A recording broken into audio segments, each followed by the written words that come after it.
안녕하세요, 여러분. IB 잉글리시 B를 가르치는 고누리 선생님입니다. 자, 일단 이 수업은 여러분들이 7점을 받을 수 있는 가장 빠른 지름길, 그 지름길을 알려주는 최고의 전략이 될 수업이에요. 선생님이 이 말을 할 수 있는 이유는 선생님이 이제 지난 10년이 넘는 시간 동안에 모든 시행착오를 다 겪어서 요 수업을 이제 만들어냈어요. 완성했기 때문에 여러분들은 이 수업을 통해서 딱 하나만 가져가면 돼요. 점수, 그죠? 우리한테 가장 중요한 점수.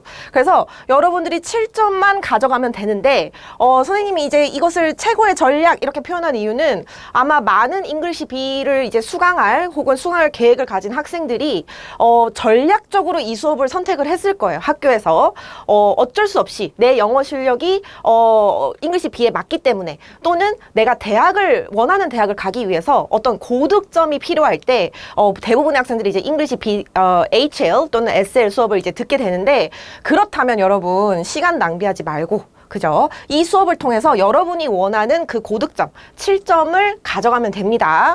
자, 일단 우리 잉글리시 B는 크게 이렇게 세 파트로 나눠져 있는데 페이퍼 1은 이제 Non-Literary Text Writing이라고 해서 여러분들이 이때까지 아마 학교에서 익숙하게 봤을 법한 뭐 연설문 또는 뭐 일기장 또는 뭐 블로그 아티클, 뉴스페이퍼 아티클 이런 텍스트들을 여러분들이 페이퍼 1이라는 시험을 통해서 글자 수에 맞춰서 주제에 맞춰서 이제 여러분들이 글을 쓰게 될 거고요. 두 번째 페이퍼 2는 여러분들도 익숙한 리딩, 리스닝이라는 어떤 두 가지 시험으로 이제 이루어져 있는데 각각 이제 1시간 또는 뭐 SL 학생들 같은 경우는 뭐 45분 이렇게 이제 시험이 두 파트로 나눠져 있습니다. 그리고 이제 마지막이 이제 요거는 이제 여러분들 조금 낯설 만한 이름이죠. Individual oral이라고 하는 쉽게 말하면 이제 말하기 시험이에요. 우리 스피킹 exam이라고 생각을 하면 되고 요 세 파트로 나눠져 있는데 우리 학생들이 꼭 주의해야 될 부분은 보통 학생들이 요 리딩이든 리스닝이든 아니면 이제 non-literary text 그러니까 이제 리터처가 아니잖아요. 여러분들이 너무 무서워하고 이제 어려워하는 문학이 아니라 이제 비문학 파트들이란 말이에요. 그래서 요거를 아주 쉽게 생각해서 여러분이 아무 준비 없이 아니면 그냥 평소에 내가 하던 대로 그냥 IB로 들어가면 그건 IB가 아니겠죠. 우리가 IB를 IB라고 부르는 데는 다 그만한 이유가 있어요. 그래서 우리가 선생님이 이 수업은 누가 들어야 되느냐? 당연히 이제 앞으로 IB에 들어갈 학생들, 우리 10학년 학생들 혹은 이미 재학 중인 학생들도 마찬가지입니다. 왜냐면 여기 보면 선생님이 어떤 학생이 들으면 좋을까 이렇게 이제 써놨는데 선생님이 10년간의 이제 경험을 바탕으로 우리 잉글리시 B를 들으려고 하는 혹은 듣고 있는 학생들을 보면은 보통은 요렇게 생각하는 학생들이 정말 많아요. 뭔가 리딩도 그렇고 리스닝도 그렇고 라이팅도 그렇고 왜냐면 문학을 분석하고 막 이러는 게 아니라 정말로 그냥 어떤 에세이 주제를 받아서 비문학을 적는 거기 때문에 그냥 내가 내 느낌대로 뭔가 감대로 하면 어느 정도 되겠지라고 생각하는 학생들이 되게 많기 때문에 그런 학생들은 특히나 더 들어야 됩니다. 왜냐면 여기로 비슷한 게 요거예요. 토플이랑 똑같을 거다. 우리 아까 리딩, 리스닝 있었죠? 토플이랑 똑같을 거다. 이렇게 생각하는 학생들 정말 많아요. 자, 그런데 비문학 라이팅이 쉽다고 생각하거나 리딩, 리스닝이 토플이랑 혹은 뭐 SAT랑 되게 비슷하거나 그보다는 뭐 쉬울 거다. 이렇게 생각하거나 아니면 그냥 내가 원래 늘 하던 대로 그렇게 내 영어가 나쁘지 않다. 그냥 원래 내가 하던 대로 하면은 그래도 뭐 6점은 나오겠지. 뭐 이런 식으로 생각하는 학생이 굉장히 많은데 우리 시험은요. 그러니까 특히 IB라는 이 과정은 채점 기준이 굉장히 명확하고 특히나 토플과 다르다고 선생님이 말하는 거는 물론 토플에 존재하지 않는 새로운 문제 유형들이 있습니다. 우리 IB 잉글리시 B에는요. 물론 비슷한 문제 유형도 당연히 존재를 해요. 뭐 멀티플 초이스라던가. 그런데 IB는 정말로 채점 기준이 매우 명확하고 서술형으로 적는 답이 너무 많아요. 뭔가 ABCD에서 이제 고르는 토플과 같은 ABCD 중에 하나가 답이 있다. 요런 거가 아니라 요런 문제보다 내가 손으로 뭔가 텍스트에서 뭘 찾아서 적거나 들어서 적어야 되는 그런 서술형 문제가 많기 때문에 어디서부터 어디까지 적어야 정확히 답이 되는데 여러분들이 그런 어떤 포인트, 채점 기준을 이해하지 못하고 그냥 늘 뭐 토플 풀듯이 혹은 뭐 SAT 풀듯이 풀게 되면은 자기가 생각했던 것보다 그 이하의 점수를 받는 경우가 굉장히 많기 때문에 특히나 이렇게 생각하는 학생들은 이 수업을 꼭 들을 필요가 있고요. 그리고 마지막은 요거죠. 사실 아까 선생님이 뭐 이미 전략이라는 일단 표현을 썼지만 잉글리시 B 수업을 내가 듣기로 했다 혹은 듣고 있다라고 하면은 그 학생들은 7점을 맞는 게 맞아요. 7점을 맞을 수 있는, 7점을 충분히 받을 수 있는 그런 과목이고, 영어 과목이고, 그런 이유에서 내가 잉글리시 B를 선택을 했다면 정말로 그냥 뭐 이런 식으로 접근을 해서 그냥 얼추 5점, 6점 이렇게 받는 게 아니라 정말로 내가 딱 마음을 잡고 이 수업을 들어서 7점을 받고자 하는 학생, 그런 학생들이 이 수업을 들으면 굉장히 좋겠다 해서 선생님이 이렇게 준비를 해봤어요. 자, 그러면 이 수업에는 뭐가 있느냐 하면은 아까 말했던 우리 페이퍼 1, 우리 비문학 라이팅의 모든 텍스트 타입을 선생님이 다 특징, 뭐 샘플, 뭐 어떻게 쓰는지, 뭐를 조심해야 되는지 그런 걸 다 정리해서 넣어놨고 그렇다 보니까 당연히 라이팅 스킬에 대한 어떤 어휘라던가 뭐 이디엄이라던가 어떤 그런 중요한 요소들, 말투라던가 그런 것들을 전부 이렇게 집약을 해놨고요. 그 다음에 당연히 우리 점수를 높게 받아야 하기 때문에 어떻게 하면 고득점이 나오는가? 왜 대체 나는 우리 영어 학교 선생님도 나 영어 잘한다 그러고 내가 봐도 영어를 그렇게 못하는 것 같지 않은데 분명히 잘 쓴 것 같은데 왜 자꾸 6점만 뜰까? 또는 왜 자꾸 5점만 뜰까? 이런 의문을 가졌다면 이 수업을 통해서 왜 내가 7점 만점이 나오지 않는지에 대해서 여러분이 배워볼 필요가 있고요. 그 다음에 여기에 들어있는 라이팅 샘플은 선생님이 이제 그 IB 그 7점 고득점, 7점 만점 기준으로 다 넣어놨기 때문에 여러분들이 참고할 만한 어떤 샘플들이 굉장히 많다. 그리고 역시나 리딩, 리스닝 같은 경우는 IB 스타일, 토플, SAT 그런 거 말고 우리 IB DP에서 다루는 문제 유형들, 그리고 그 문제 유형들마다 또 특징이 있어요. 어떤 좀 자주 나오는 함정 패턴 이런 거 있죠. 그런 것도 선생님이 다 정리를 해놨고 그 다음에 맨 마지막 우리 어디에도 없는 거 있죠.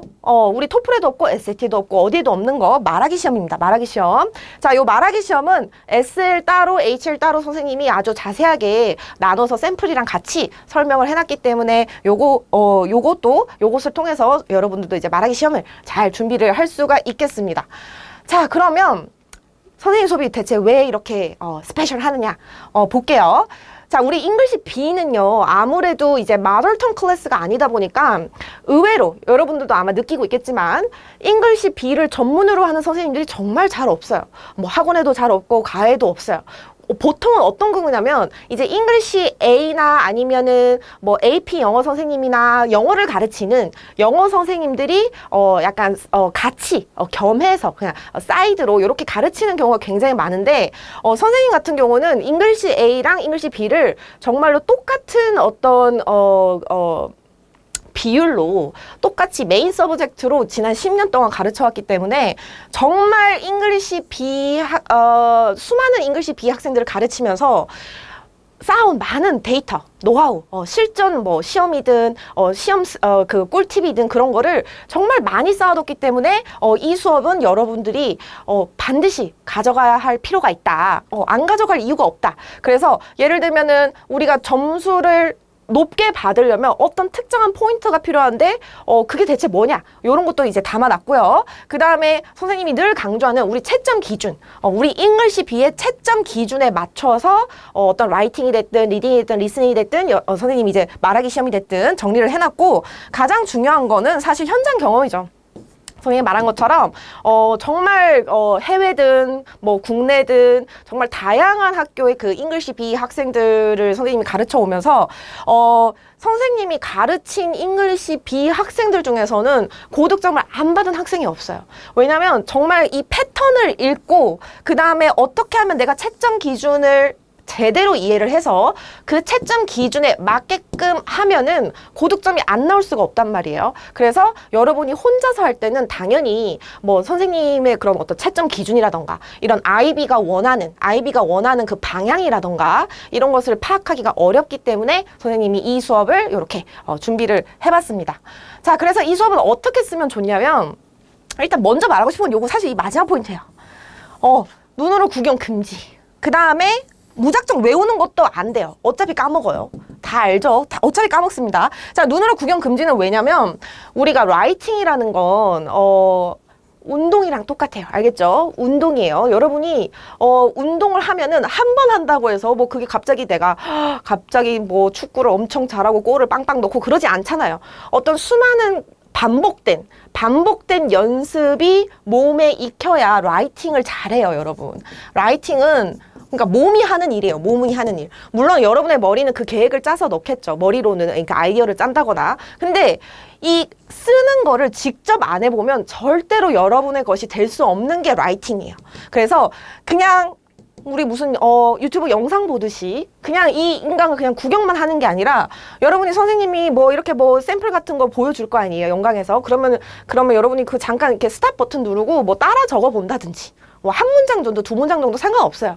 뭐 따라 쓴다든지 아니면은 거기에 나온 표현을 3개만 골라서 뭐 3개도 많다 이러면은 진짜 1개라도 골라서 나의 글에, 나의 에세이에다가 여러분이 직접 써서 넣어본다든지 이렇게 해야 여러분이 실질적으로 가져가는 것이 많습니다. 그래서 똑같은 시간을 쓰고 똑같은 어떤 수업을 들어도 가져가는 게 많은 학생들은 요런 거를 잘하는 학생들이에요. 요런 거를 자기가 직접 해보는 거, 자기가 직접 생각해보는 거, 요런 거가 정말 중요해요. 그래서 뭔가 모르는 게 나왔다. 그러면 그냥 흘러보내지 말고 잠깐 영상 멈췄다가 잠깐 다시 봐도 좋고 잠깐 몇 분, 1분, 2분 다시 봐도 되고요. 그래서 잠깐 멈춰서 좀 여러분이 생각하는 시간이 필요해요. 특히 언제? 페이퍼 1 수업을 배울 때. 페이퍼 1은요. 물론 선생님이 이제 인강에다가 엄청 자세히 이렇게 말을 해놨지만 간단히 말하자면 정말 생각이 중요해요. 여러분의 아이디어가 정말로 중요한 시험이 페이퍼 1 시험이기 때문에 그리고 페이퍼 1의 그 다양한 정말 그 10개가 넘는 사실 학교에서 여러분이 어떤 텍스트를 먼저 배우고 어떤 순서로 배울지는 아무도 몰라요. 왜냐하면 그거는 여러분의 각 학교 선생님께서 이제 정해서 랜덤으로 오늘은 뭐 이번에 한번 뭐 블로그 해볼까? 뭐 이러면서 그냥 랜덤으로 진행이 되기 때문에 모르기 때문에 그 모든 텍스트별의 어떤 특징이나 주의사항 이런 거를 여러분이 이제 체크리스트처럼 이렇게 좀 이렇게 블랙 포인트로 해놔가지고 여러분이 이제 학교에서 뭐 블로그를 배우든 이메일을 배우든 스피치를 배우든 그거에 맞게끔 하고 있는지 그런 체크리스트를 만드는 것도 이 인강을 100% 활용할 수 있는 방법 중에 하나입니다. 그래서 여러분 잉글리시 B는요 어렵지 않아요. 정말로 충분히 7점 받을 수 있는 열심히 준비하면 잘 준비하면 전략적으로 접근하면 고득점을 딸 수 있는 수업이니만큼 이 수업을 통해서 여러분들도 원하는 고득점 반드시 받아갈 수 있기를 바라겠습니다.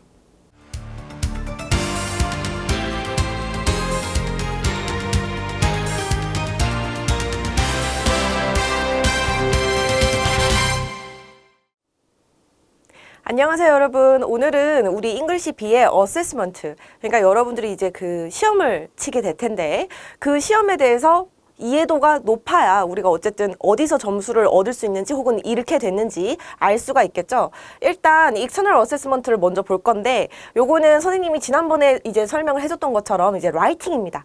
그리고 SL과 우리 HL 스튜던트로 이제 나뉘게 되는데 보면은 이제 시험 시간도 다르고 그 다음에 글자 수도 달라요. 우리 SL 학생들 같은 경우는 맥시멈 400자, 그 다음에 이제 HL 학생들은 600자예요. 자, 그런데 요거를 이제 이렇게 하면은 여러분들 이제 감을 잡기가 조금 어렵잖아요. 그래서 요거를 바디 파라그래프, 문단의 개수로 설명하면 SL 학생들은 인트로 일단 적을 거고요. 둘 다 공통적으로 두 학생들 모두. 근데 이제 바디의 개수가 SL 학생들은 2개, 여기가 SL. 그 다음에 HL 학생들은 하나 더 적어서 바디를 3개를 적는다고 이해를 하면 됩니다. 그래서 그렇게 되면 딱 요 정도의 양이 나와요.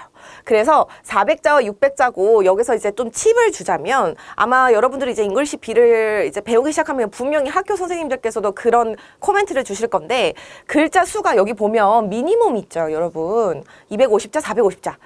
요거는 잊어버리세요. 요거는 절대 이 양을 쓰면 된다가 아니라 쓰지 마세요. 이거 너무 작아요. 그래서 보통 선생님들이 여러분들에게 요구하는 어떤 적당한 양은 이 600자 또는 400자에 굉장히 가까워야 돼요. 그러니까 얼마나 가깝냐면 HL 학생들은 600자잖아요. 그러면은 아무리 작아도 570자 근데 570자는 선생님도 별로 그렇게 추천을 안 해요. 가능하면 진짜 580자에서 600자 사이를 적는 게 가장 어떤 뭔가 아이디얼한 양이라고 생각하면 됩니다. 그러면 SL도 마찬가지겠죠. 400자가 맥시멈이니까 380자에서 400자. 그러니까 말 그대로 최대한 꽉꽉 적는다고 생각을 하면 돼요. 그래서 요것을 조금 여러분들이 주의를 하면 되고요. 380에서 400자. 그리고 점수는 30점 만점입니다. 자, 근데 우리 페이퍼 1은 이제 또 텍스트가 3개가 있어요. 종류가. 그 첫 번째가 이제 퍼스널 텍스트라고 부르는 건데 말 그대로 개인적인, 그러니까 말투 자체가 포멀한 게 아니라 성격이 포멀하지 않고 굉장히 인포멀한 그런 텍스트를 말합니다. 그럼 여기 보면은 굉장히 그 어디언스, 그러니까 이제 그 텍스트를 받는 사람 또는 읽는 사람과 굉장히 close relationship이 돼 있다 그러잖아요. 그렇다는 건 뭐냐면 내 친구라던가 가족이라던가 혹은 뭐 어떤 그룹인데 뭔가 나와 굉장히 가까운, 예를 들면 학교 친구들 요런 사람들과를 대상으로 글을 쓴다. 그러면 우리가 그거를 personal text라 하고요. 여기는 심지어 yourself, 그러니까 여러분 자신까지도 포함입니다. 왜 이런 yourself가 있냐면 우리가 이제 페이퍼 1 텍스트가 종류가 한 10가지가 넘어요. 그 10가지 중에 하나가 일기도 있어요. 일기, 여러분. 요즘 일기 쓰는 학생들이 아마 많이 없긴 할 건데 다이어리라고 해서 일기는 읽는 사람이 누구예요? 나밖에 없잖아요. 그래서 사실 여러분을 대상으로 이제 쓰는 거예요. 그래서 요런 퍼스널 텍스트에는 여러분 자신까지 포함되어 있다 이렇게 생각을 하면 되고요. 예시로는 이메일, letter, diary 이렇게 나와 있습니다. 이게 대표적인 우리 잉글리시 B에서 다루는 personal text라고 생각을 하면 되고, 두 번째는 이제 professional text라고 해서 이름 그대로 굉장히 포멀한, 그러니까 여러분들이 마치 expert나 어떤 아주 그 high 어떤 intelligent처럼 이제 써야 되는 그런 텍스트들인데, 왜냐하면 읽는 대상이 보통 같은 전문가이거나 어떤 선생님 또는 뭐 교장 선생님 혹은 administration이라던가 government라던가 굉장히 좀 높은 사람들 있잖아요. 우리가 뭔가 개인적으로 뭐 친하다거나 그런 사이가 아니라 굉장히 좀 디스텐스가 있는 사람, 그런 대상으로 쓸 때 우리가 프로페셔널 텍스트라고 합니다. 여기 보면 이제 여러분들 지금은 조금 낯설 수가 있는데 요건 이제 앞으로 선생님이랑 이제 배울 텍스트들인데, 프로포잘이라는 텍스트가 있고 뭐 리포트, 요건 아마 학생들이 학교에서 이미 들어봤을 거고요. 우리가 그 과학 시간에 랩 리포트 쓰는 거 있잖아요. 그런 거랑 되게 비슷한 리포트라고 생각하면 돼요. 그 다음에 뭐 인스트럭션, 가이드라인 요런 친구들이 있어요. 그래서 요런 다양한 이거보다 더 많습니다. 요런 것들을 포함한 이제 프로페셔널 텍스트를 우리가 또 배우게 될 거고, 마지막으로 이제 매스 메디아라고 해서 말 그대로 퍼블릭 혹은 굉장히 뭔가 이렇게 랜덤 피플, 그러니까 내가 꼭 이 사람을 누군지 몰라요. 매스 메디아니까 인터넷이라던가 그런 사람을 대상으로 쓰는 텍스트를 우리가 매스 메디아 텍스트라고 불러요. 예를 들면 스피치. 그러니까 그런데 문제는 이제 꼭 뭐 스피치라고 해서 우리가 뭐 불특정 다수라고 하죠. 이제 랜덤 피플에게 하기보다는 사실 여러분들이 접하게 될 잉글리시 B에서 접하게 될 스피치는 뭔가 완전 스페시픽은 아니지만 어쨌든 그 그룹이 좀 정해져 있어요. 그룹이. 예를 들면 여러분 학교에서 스피치를 한다. 뭐 이런 식으로 어떤 커뮤니티나 아니면 여러분의 로컬 아레아 피플들을 대상으로 뭐 스피치를 하라던가 이런 식으로 어느 정도의 리미테이션은 있습니다. 그리고 브로셔와 팸플렛, 그다음에 뉴스 리포트 이런 것들이 있는데, 우리 뉴스 리포트 이런 거는 뭐 당연히 여러분들이 아는 그런 뉴스, 그죠? 그래서 뭔가 팩트만 전달해야 되고 개인의 의견이나 감정을 이제 넣으면 안 되는 그런, 우리가 소위 말하면 이제 육하 원칙이라 해서 누가 언제 무엇을 어떻게 뭐 요런 거 있잖아요. 그런 정보 전달, 그렇기 때문에 굉장히 뭔가 이렇게 퍼블릭이게 전달을 하는 거고, 그다음에 브로셔 팸플릿은 아마 여러분들이 이제 그나마 이제 제일 접한다 하면은 어떤 뮤지엄을 간다거나 아니면 이제 대학과 관련된 팸플릿도 있잖아요. 그런 것들을 여러분들이 직접 이제 페이퍼 1에서 이제 쓰게 된다라고 생각을 하면 됩니다. 자, 요거는 이제 예시예요. 우리 페이퍼 1 시험지를 이제 딱 받으면 요렇게 생겼어요. 그래서 이렇게 세 문제가 나올 거고요. 세 문제라는 건 이제 3가지 토픽이 나올 거고, 그 다음에 요렇게 뭔가 굉장히 디테일하게 지금 어떤 상황을 줍니다. 어떤 상황과 문제점, 토픽과 혹은 문제점, 그리고 여러분들이 뭐를 써야 되는지를 이제 시킬 거예요. 디맨딩이 있어요. 그래서 이거를 쓰시오 하면은 여러분들이 그거에 맞춰서 이제 쓰면 되고요. 아까 말한 것처럼 SL들은 이제 그 400자, HL 학생들은 600자 이렇게 맞추면 되고, 여기 보면은 텍스트가 이렇게 3개가 늘 이렇게 주어집니다. 자, 이건 뭐냐면 우리 페이퍼 1의 시험의 시작은 사실 이 질문을 보고 이메일, 프로포절, 스피치 중에서 가장 베스트 텍스트 타입이 무엇인가를 고르는 것부터가 시험이에요. 그러니까 이 시험지가 알려주지 않아요. 예를 들면 여러분 이거는 이메일이 베스트 텍스트 타입입니다 이렇게 알려주지 않고, 여러분들이 이걸 보고, 왜냐면 이거를 이제 학교에서 다 배웠다는 어떤 그런 조건 아래에 요 3개 중에서 이 상황, 이 주어진 토픽과 가장 어울리는 appropriate한 텍스트를 고르는 것부터가 시험의 시작이고, 만약에 잉글리시 B를 좀 공부를 하면은 사실 그런 일이 정말 잘 없긴 한데, 만약에 내가 베스트 텍스트 타입이 아니라 좀 잘못된 텍스트 타입을 만약에 골랐다. 그러면 감점이 될 수밖에 없다. 그렇게 이해를 하면 됩니다. 그래서 여기 보면 다 다양한 텍스트가 이렇게 있죠. 그렇다 보니까 선생님이 아까 말했던 것처럼 한 10가지가 넘는 다양한 텍스트 타입을 여러분들이 구분해서 매스메디아인지 프로페셔널인지 퍼스널인지를 구분해서 말투도 바꾸고, 그 다음에 어떤 언어적 스킬도 바꾸고 해서 이렇게 적어내는 것이 페이퍼 1 시험이라고 이해를 하면 돼요. 자, 그러려면 우리가 라이팅에서 또 중요한 게 여러분들이 꼭 알아야 되는 게 요런 채점 기준. 뭘 해야 우리가 점수를 받나, 혹은 뭘 하지 않으면 점수를 잃나, 이런 걸 보면은 첫 번째는 랭귀지, 당연하죠. 왜냐면 우리 B 클래스는 뭐예요? 우리 영어를 세컨 랭으로 배우는 거예요. 세컨 랭으로 배운다는 건 우리가 네이티브 스피커가 아니라는 어떤 전제 하에 여러분들의 어떤 문법, 어휘, 그 다음에 표현력, 이런 것들을 여러 가지로 보는 게 랭귀지 파트예요. 그래서 얼만큼 액큐레이트하게 혹은 fluently 쓰느냐, 이런 걸 보는 거고, 그게 이제 12점입니다. 좀 크죠? 왜냐면 여기 12점, 여기 12점, 그리고 여기가 이제 6점이거든요. 그러면 크리테리언 A랑 B가 가장 배점이 높다, 이렇게 생각을 하면 돼요. 그 다음에 이제 메시지. 말 그대로 우리 내용 점수예요. 내용, 메시지. 자, 이게 뭐냐면 우리 아까 앞에 이렇게 상황이 주어진다고 했죠. 그리고 선생님이랑 지난 시간에 했던 그 잉글리시 B에서 다루는 5가지 themes가 있어요. 그러면 그 themes를 잘 생각을 하면서 내용을 아주 알차게 짜야 되는데, 그거에 대한 점수라고 생각을 하면 됩니다. 근데 여기서 알차다는 건 기본적으로 이그젬플은 무조건 있어야 되고요. 그리고 기본적으로 애매모호한 설명 안 돼요. 애매모호하게 이거 좋다, 하면 너무 좋다, 이런 건 안 되고, 정확하게 뭐가 어디가 어떻게 돼서 좋은지를 여러분들이 디테일하게 설명을 해야 돼요. 그리고 이제 오르가니제이션은 우리가 아까 선생님 400자, 600자 설명할 때 바디 파라그래프. 안녕하세요, 여러분. 오늘은 우리 HL 학생들을 위한 시간입니다.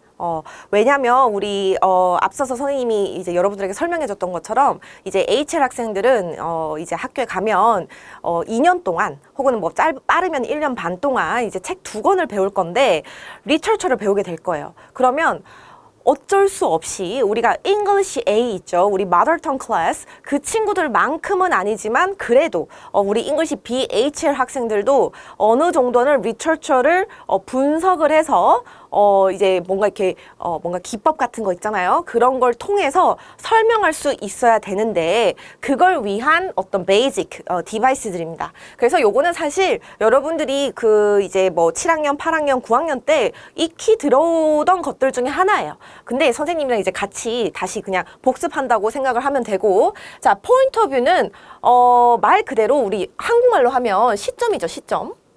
그러니까 무슨 말이냐면은 이 책이 1인칭으로 쓰였느냐, first person, 혹은 2인칭이라는 어떤 표현을 쓰는가, 그러니까 you라는 말을 이렇게 담고 있느냐, 혹은 이제 3인칭으로 이제 소설이나 어떤 뭐 작품이 이제 진행이 되느냐, 요런 것을 여러분이 보고 요거에 대해서 여러분이 또 코멘트를 달 수 있으면 좋아요.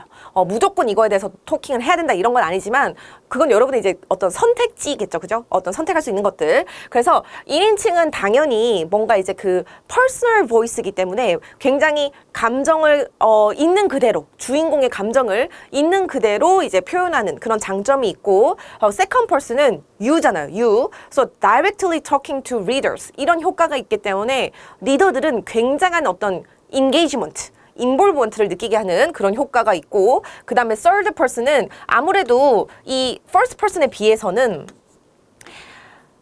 뭐 어떤 감정이나 생각을 굉장히 디테일하고 자세하게 말하기보다는 어떤 행동, 액션. 여러분 이런 단어도 써야 돼요. 액션. 그 다음에 혹은 어떤 relationship with other character. 그러니까 딱 봤는데 얘가 A라는 캐릭터가 B라는 캐릭터를 좋아하는 것 같아. 근데 그런 추측은 사실 얘네가 하는 행동이나 어떤 대화나 dialogue, conversation 그런 거나 아니면 어떤 관계, relationship을 통해서 우리가 알 수 있게 만드는 효과가 있어요.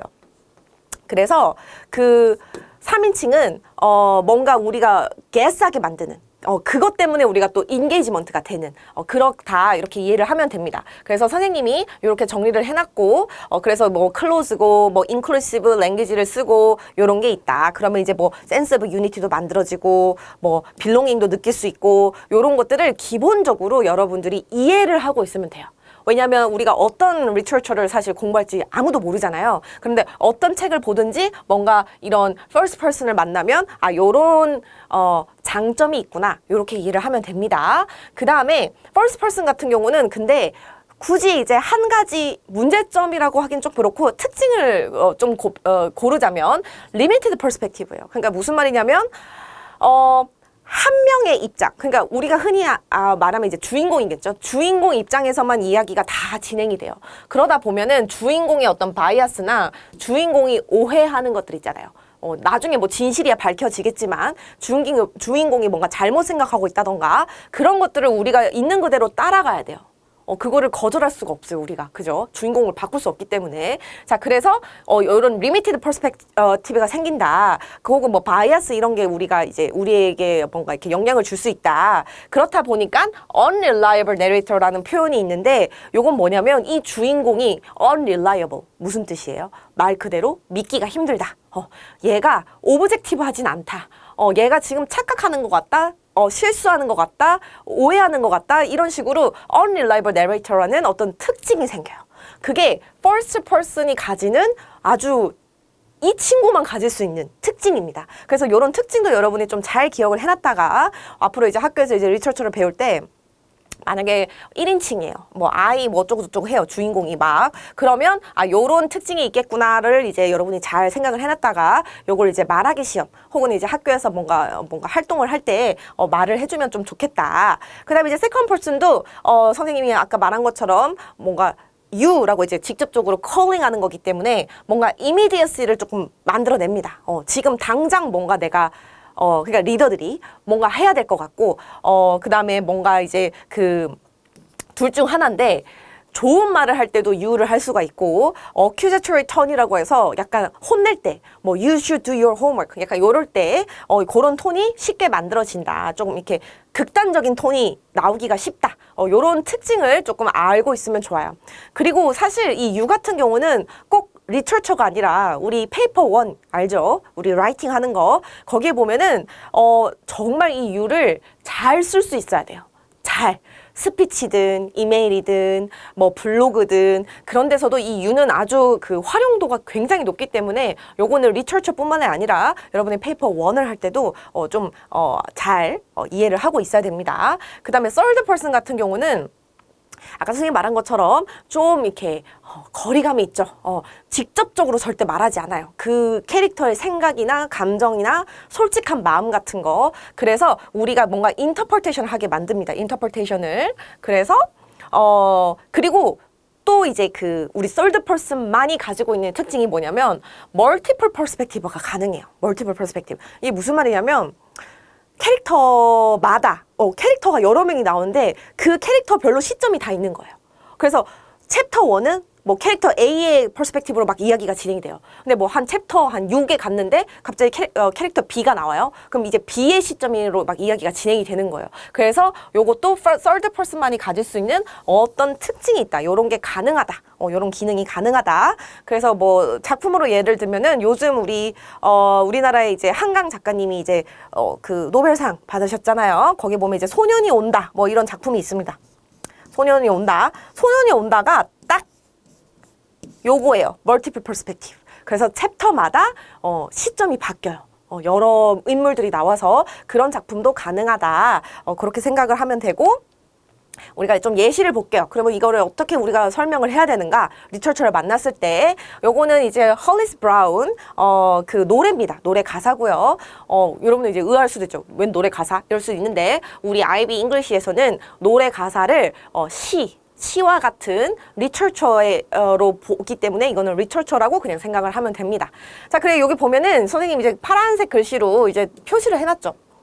유가 있고 뭐 히가 있고 사람 이름이 나오고 그러면 여기는 두 가지의 포인트 오브 뷰가 쓰인 거죠. 그죠? 그러면 여러분들 이걸 이렇게 찾아내는 거예요. 일단 얘만 봐요. 뭘 썼는지. 그 다음에 이건 third person, 이건 second person. 이렇게 찾아내는 겁니다. 자, 그런 다음에 뭐를 봐야 되냐면 여기만 보면 아무 뜻이 없죠. his에 무슨 뜻이 있어요? 아무 뜻이 없잖아요. 그럼 뭘 보냐면 그 문장에 뭐가 적혀 있는지를 보는 거예요. 뭐가 적혀 있는지. 그러니까 내가 찾아낸 건 포인트 오브 뷰지만 우리 디바이스는 그런데 결국 이 포인트 오브 뷰를 우리가 interpretation, explaining 하기 위해서는 거기에 어떤 내용이 들어와 있는지를 여러분이 체크를 하는 거예요. 그럼 여기 보면은 he lived on the outside of town 이렇게 돼 있죠. outside of town, 이거 홀리스 브라운 얘기입니다. 이 사람이 저 멀리 살았대요. 그 다음에 누구랑 살았냐면 와이프랑 five children. 자, 이런 거 보면 뭐예요? 일단 좀 많네. 약간 이런 느낌이 주죠. 5명이면 엄청 많은 거죠. 그 다음에 and his cabin falling down. 근데 이거 미스 스펠링이네요. his cabin이 약간 falling down. 거의 뭐 쓰러질 듯 말 듯한 그런 집인 거예요. 그런 허름한 집. 자, 그러면 우리가 이제 his를 봤지만 third person point of view. 근데 정작 중요한 내용은 어디 적혀있냐면 그 뒤에 적혀 있는 거죠. 그래서 요거를 가지고 이제 설명을 하는 거예요. 여기서 뭐를 강조하는 건지 글쓴이가. 그러면 여기서 강조하는 거는 아무래도 어떤 푸버티 같은 거겠죠. 딱 봐도 뭔가 해피하고 브라이트한 라이프처럼 들리진 않기 때문에 그러니까 예를 들면 여러분들이 이제 이렇게 짚어서 말을 하는 거예요. 예를 들어 outside of town이라는 이 표현이 그 사람이 얼마나 이제 아웃사이더인가. 그러니까 쉽게 말하면 근데 조금 어렵게 말하면 이제 marginalization 그러니까 얼마나 exclude 되어 있는가 요런 거라던가 그다음에 뭐 wife and five children 이거 봤을 때 와 먹여 살리기 진짜 힘들겠다.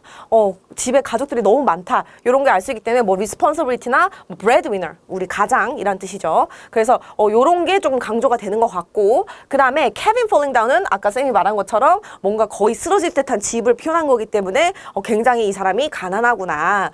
애들은 이렇게 많은데 집은 거의 뭐 쓰러지기 직전이니까 그러면 요걸 전체로 가지고 여러분들이 알 수 있는 어떤 feeling이나 분위기라던가 뭘 강조하냐는 사실 얼마나 푸어한가, 얼마나 힘든가 이 홀리스 브라운이라는 사람의 삶이 그래서 그런 거를 여러분들이 설명을 하면 됩니다. 우리 한 가지 예시 더 볼게요. 아까 우리 second direct, 그죠? direct address. 안녕하세요 여러분. 오늘은 우리 페이퍼 1 그러니까 우리 라이팅 시험이죠. 그 시험의 첫 번째 시간이에요. 여기 보면 선생님이 이제 personal text 이렇게 해놨는데 우리 앞서서 선생님이 설명해 줬던 것처럼 우리 페이퍼 1에는 이제 세 가지가 있고 three different text가 있고 그 중에 첫 번째입니다. 그래서 오늘은 우리가 이메일 레터 요거를 이제 배워볼 건데 자 이메일 레터는 엄청 자주 나와요. 너무 자주 나요. 시험에 거의 뭐 선생님 시험에 어떤 텍스트가 자주 나올까요? 라고 하면은 이 이메일은 빠질 수가 없어요. 그래서 요거는 여러분들이 필히 물론 모든 텍스트 타입을 다 배워야 되지만 그래도 뭐 굳이 뭔가 우선순위를 꼽자면 그 중에 베스트 중에 하나입니다. 요 친구가. 그래서 꼭 그거를 유념하면서 집중을 하면 좋겠고요. 자 일단 퍼스널 텍스트고 말했던 것처럼 퍼스널이라는 건 나의 개인적인 감정, 생각, 경험 뭐 이런 거를 전부 다 이제 막 말을 하는 거기 때문에 그런 내용들로 우리가 보통은 적게 될 거고요. 그리고 중요한 거는 요거죠. 말투. 자, 말투가 중요한데 이메일이 특히나 보통은 늘 그런 건 아닌데 한 90% 이상은 우리가 인포멀 이메일을 배워요. 인포멀 이메일. 그러니까 바꿔 말하면 포멀도 있습니다. 포멀 이메일도 분명히 있어요. 포멀 이메일은 뭐냐면 이메일 받는 사람이 예를 들면 선생님, 교장 선생님, 아니면 어디 회사의 CEO 이렇게 좀 어려운 사람, 그런 사람한테 이메일을 적을 때는 당연히 포멀하게 적으면 돼요. 근데 대부분은 인포멀 이메일이나 인포멀 레터로 여러분들이 이제 연습하거나 시험에 나오게 되는데 그때 말투가 인포멀 해야 된다. 요거는 Criterion C, 그러니까 그 텍스트의 성격, 펄포즈와 타겟 어디언스에 맞춰서 알맞은 말투로 써야 된다 이 말입니다. 그래서 이메일은 I, you, we 이런 거를 굉장히 많이 쓰는, 선생님이 생각했을 때는 딱 그 두 개가 있는데 이메일이랑 우리 나중에 배울 건데 이제 그 일기가 있어요. 일기. 그 두 개가 I, you, we를 정말 제일 많이 쓰는 텍스트 중에 탑 2라고 생각하면 돼요. 그래서 요거를 많이 적어야 되고 또 하나는 이디엄. 자, 이디엄. idiomatic expression 뭐 이렇게 부르기도 합니다. 이디엄은 뭐냐면 해석을 했을 때, 그러니까 우리가 영어를 이제 그 트랜슬레이션 했을 때 뜻은 되게 이상한데 그 의미가 다른 의미가 있는 거예요. 예를 들면 여러분도 익히 아는 걸 수도 있는데 a piece of cake 뭐 이런 거 있잖아요. Hey, that's a piece of cake 뭐 이렇게 말할 때가 있어요. 자, 그러면 봐봐, 이거 직역하면 무슨 뜻이에요? 케이크 한 조각 뭐 이런 뜻이잖아요. 케이크 한 조각. 그럼 되게 이상하잖아요. 갑자기 내가 뭐 얘기했는데 친구가 Hey, that's a piece of cake 이러면 케이크? 그런 뜻이 아니라 이디엄이라는 건 직역했을 때의 뜻을 말하는 게 아니라 요것이 가지고 있는 그런 문화적 의미가 있어요. 문화적 의미, 그런 문화적 표현, 그 English culture가 들어가 있는 표현. 그래서 요것 뜻은 사실 다 뭐예요? easy하다는 뜻이죠. easy. Hey, that's very easy. 이라고 말할 때 우리가 that's a piece of cake 이렇게 표현을 합니다. 요런 거를 이디엄이라고 해요. 그래서 여러분들이 오늘 우리가 이메일로 이제 시작을 하지만 앞으로 배울 모든 페이퍼 1에서 선생님이 계속 이디엄 이 얘기를 할 건데 이디엄은 그거라고 생각을 하면 되고요. 이디엄을 HL 학생들은 최소입니다. 3개를 넣도록 하세요. 우리 페이퍼 1이면 몇 글자죠? 600자죠, HL은. 그러면 SL은 400자잖아요. 그럼 SL들은 최소 2개. SL 학생들은 최소 2개, HL 학생들은 최소 3개의 이디엄을 그 페이퍼 1에 이제 넣으려고 노력을 하는 것이 좋습니다. 그리고 주의사항은 그렇다고 해서 내가 3개를 넣고 2개를 넣어야 된다고 해서 억지로 또 넣으면 안 돼요. 그러니까 억지로 넣으면 안 된다는 건 뭐냐면 내가 지금 Hey, that's a piece of cake 이렇게 말하면 이상한 상황인데 일부러 억지로 막 끼워 넣는다던가 그러면 오히려 감점이 돼요. 왜냐하면 그 뜻은 이 이디엄에 대한 이해도가 오히려 낮다는 것을 증명하는 거기 때문에 반드시 여러분 이디엄은요 명확하고 정확한 타이밍에 딱 적는 게 되게 중요합니다. 그래서 이것도 선생님이 이제 차차 예시랑 같이 보여줄게요.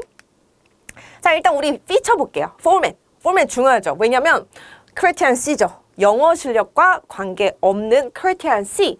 그러니까 이 텍스트의 정확한 포맷에 맞춰서 여러분들이 적어야 된다. 그러니까 예를 들면 편지예요. 편지글. 종이에다 적는. 그런 거에는 날짜는 꼭 있어야 돼요. 날짜. 근데 집 주소를 원래 적잖아요. 왜냐면 편지는 그 포스트로 붙이는 거니까. 근데 요거는 사실 옵셔널입니다. 적어도 되고 안 적어도 되고 뭐 큰 상관은 없어요. 근데 웬만하면은 그 편지의 어떤 특징을 보여주기 위해서는 적는 거를 좀 추천을 합니다. 자, 그 다음에 이메일이에요. 이메일은 이메일 주소를 적어야겠죠. 여기 보면 중요한 건 요거예요. 요렇게 적어야 돼요, 여러분. 요렇게 to 해놓고 이메일 어드레스를 뭐 아무거나 지어내면 돼요. 뭐 xxx 그 우리 골뱅이.com 해가지고 gmail.com 이렇게 이메일 주소의 형식을 띄게끔 이렇게 적어 놓으면 됩니다. 그 다음에 서브젝트. 이거 뭐예요? 제목입니다. 제목. 우리 이메일 쓸 때 제목 넣잖아요. 그거랑 똑같아요. 그러면 제목에는 여러분들이 받은 그 프롬프트 있죠. 에세이 그 질문. 그 주제가 들어가게끔 적으면 돼요. 근데 주의사항은 만약에 포멀 이메일이면 사실 크게 상관이 없는데 친구한테 보내는 이메일인데 여기다가 마치 아주 포멀하게 막 뭐 importance of environment 이렇게 적으면 당연히 감점이 있습니다. 감점. 그래서 반드시 말투를 유지하세요. 말투. 알겠죠? 인포멀이면 인포멀하게 유지를 하고 포멀일 때만 importance of environment 이런 거 적어도 돼요. 자, 그 다음에 우리 뭐 해야 돼요? 편지 쓰면. 편지든 이메일은 똑같아요. 편지 쓰면 dear 해서 그 받는 사람 이름 넣고 콤마. 자, 콤마 별표. 자, 왜냐면 여러분 이거 콤마 없으면 감점 이런 게 있어요. 그래서 되게 이런 거는 제발 틀리지 맙시다. 왜냐면 이거는 그냥 여러분이 잘 외워서 쓰면 되는 거잖아요. 이건 영어 실력과 아무 관계가 없기 때문에. 그래서 dear하고 이름 받는 사람 이름 뭐 미스터면 미스터 누구, 미스터스면 미스스 누구, 그 다음에 만약에 친구 이름이면 그냥 친구 이름 뭐 다이아나 뭐 이런 거 넣고 콤마 이렇게 넣어야 맞는 형식이에요. 그 다음에 이제 쭉 적을 거예요. 주두두두 적겠죠. 뭐 인트로, 바디 1, 바디 2 뭐 이렇게 쭉 적고 맨 끝에 우리 뭐 해야 돼요? 사인 오프 해야 돼요. 자, 친구한테 보낸다. 러브, 콤마. 그 다음에 yours, 콤마 하고 여러분 이름을 지금 선생님이 이게 그 컨 때문에 여기다 적었지만 요번에는 밑에다가 적죠. 이름을. 요렇게 친구한테는 요런 아주 프렌들리한 사이닝 오프를 하고 여러분의 이름을 땅 하고 밑에 적으면 끝이에요. 자, 그런데 여러분들이 이게 아마 더 익숙할 거예요. 선생님한테 보낸다. 어려운 사람한테 보낸다. formal letter 또는 formal 이메일이다. 그러면 kind best regards, 콤마 하고 여기다가 여러분의 풀네임을 적어야겠죠. 왜냐면 포멀 이메일이잖아요. 그러니까 친구한테 보내는 편지가 아니잖아요. 그럴 때는 풀네임을 적고 성까지 적으라 이 말이죠. 그 다음에 친구한테는 그냥 이름만 적으면 됩니다. 친구한테는 그냥 뭐 선생님이 만약에 적었다면은 뭐 yours 하고 누리 이렇게 그냥 적으면 돼요. 자, 그래서 요 형식을 반드시 틀리지 않고 넣을 수 있게끔 반드시 잘 기억하고 유념하도록 하고요. 자, 우리 인트로 어떻게 적는지 볼게요. 자, 여러분 생각을 해보면 시험이잖아요. 근데 여러분이 이렇게 느낄 수도 있어요. 아, 뭐 이메일 그거 뭐 선생님한테 적듯이 그냥 적지 뭐. 자, 근데 문제는 시험이라는 건 어느 정도의 기준점을 이제 IB가 정해놓고 그 기준점을 넘어가야 뭐 7점을 주고 6점을 주고 5점을 주고 그런 기준이 있는 시험이기 때문에 절대로 여러분들이 이메일과 레터를 아주 쉽게 생각하면 안 됩니다. 정확한 어떤 러직과 오르가니제이션과 내용이 다 들어가 있어야 돼요. 자, 그래서 인트로 보면은 우리가 이거는 어느 구간이냐면 디얼하고 나서의 다음입니다. 인트로. 자, 그러면 일단 인사를 먼저 해야 돼요. 인사. 자, 이건 인포멀 버전이에요. 자, 친구다. How are you doing? 뭐 이런 거 하면 됩니다. How are you? 이런 거 해도 돼요. 자, 인사하고 나서 이렇게 뭐 이제 인사하고 나서 그 다음에 뭘 얘기하다냐면 나 자신에 대해서 얘기를 해야 돼요. 그러면 예를 들어 이것도 여러분이 받은 그 에세이 상황에 따라 다 다르겠지만 보통은 나 요즘 이것 때문에 바빴어 이런 식으로 말을 한다던가 예를 들면 I've been busy because I have to prepare for my IB finals 이렇게 말한다던가 아니면 어떤 상황이 친구의 어떤 기쁜 소식을 만약에 들은 상황이 그러면 Hey, I'm glad that you are enjoying your holidays, your travel with your family 이런 식으로 그 주어진 에세이 프롬프트에 맞춰서 넣는 거예요. 자, 그런데 요것도 있죠. It was great to hear from you. 이거는 뭐냐면 만약에 거의 없는데 아주 만약에 그 주어진 상황이 친구한테 답장을 해야 되는 상황이다. 내가 처음 쓰는 게 아니라 친구가 먼저 나한테 뭘 썼대요. 그러면 이제 거기에 대해서 내가 답장을 보내야 되는 이메일이면 How are you doing? 이라고 시작하는 것보다는 It was great to hear from you 라고 이제 시작을 넣어주는 게 안녕하세요, 여러분. 오늘 우리가 배워볼 시간은 텍스트는 스피치, 프레젠테이션 요 친구들입니다. 요 친구들도 우리 지난 시간에 배웠던 팸플릿, 리플릿, 브로셔처럼 이름은 다르지만 이제 같은 텍스트라고 여러분들이 생각하면 되고요. 프레젠테이션들은 여러분이 아는 것처럼 우리 보통 PPT 같은 거 이렇게 뒤에 선생님처럼 이렇게 띄워놓고 발표하는 그런 거라고 생각을 하면 됩니다. 그래서 시험지에 프레젠테이션으로 나와도 그냥 이렇게 스피치랑 비슷한 같은 텍스트라 생각을 하고 같은 포맷으로 쓰면 됩니다. 자, 일단 스피치 같은 경우는 프로페셔널과 매스메디아 둘 다 왔다 갔다 할 수 있는 텍스트 중에 하나고요. 요거는 우리 지난번에 배웠던 팸플릿과 굉장히 똑같죠. 그래서 어떤 사람이 나와서 어떤 사람들을 대상으로 스피치나 프레젠테이션을 하느냐에 따라 프로페셔널이 될 수도 있고 매스메디아가 될 수도 있는데 보통 우리 학교에서는 매스메디아로 배우기 때문에 우리는 여기에 조금 더 포커스를 맞출 겁니다.